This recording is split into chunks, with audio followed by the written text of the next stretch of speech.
রাজীব এই মাত্র কিন্তু মরদেহ বহনকারী যে অ্যাম্বুলেন্সটি সেই অ্যাম্বুলেন্সটি জানাজার স্থলে আসলো এবং আপনি দেখতে পাচ্ছেন মরদেহ গাড়ির পিছনের ব্যাগডালা খোলা হচ্ছে এবং সিএসএফ এর সদস্যদের আমরা দেখতে পাচ্ছি তারা মরদেহটি বের করছেন এবং জানাজার স্থলে নিয়ে যাচ্ছেন।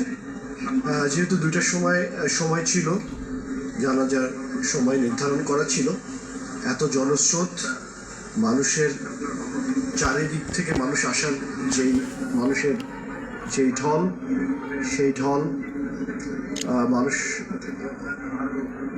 আসছেন এখনো পর্যন্ত। আপনি দেখতে পাচ্ছেন, আমি ছবিতে দেখানোর চেষ্টা করছি, বেগম খালেদা জিয়ার কফিনটি নামানো হচ্ছে, পতাকা মোড়ানো, বাংলাদেশের লাল সবুজের পতাকা মোড়ানো কফিনটি নিয়ে যাওয়া হচ্ছে জানাজার স্থলে। এইমাত্র দেখতে পাচ্ছেন রাজীব সিএসএফ এর সদস্য তার স্বজনদের ঘাড়ে চেপে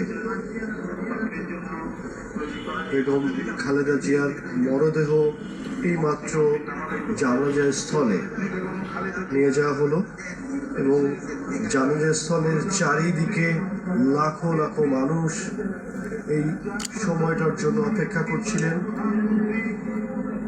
তাকে সম্মান জানানোর, এবং সেই সময়টি এখন দেখতে পাচ্ছেন বেগম খালেদা জিয়ার মরদেহ নিয়ে যাওয়া হলো জানাজার স্থলে।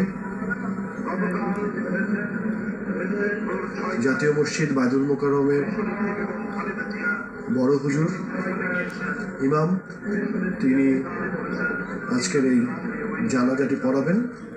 জানাজার স্থলে ইতিপূর্বে উপস্থিত হয়েছেন প্রধান উপদেষ্টা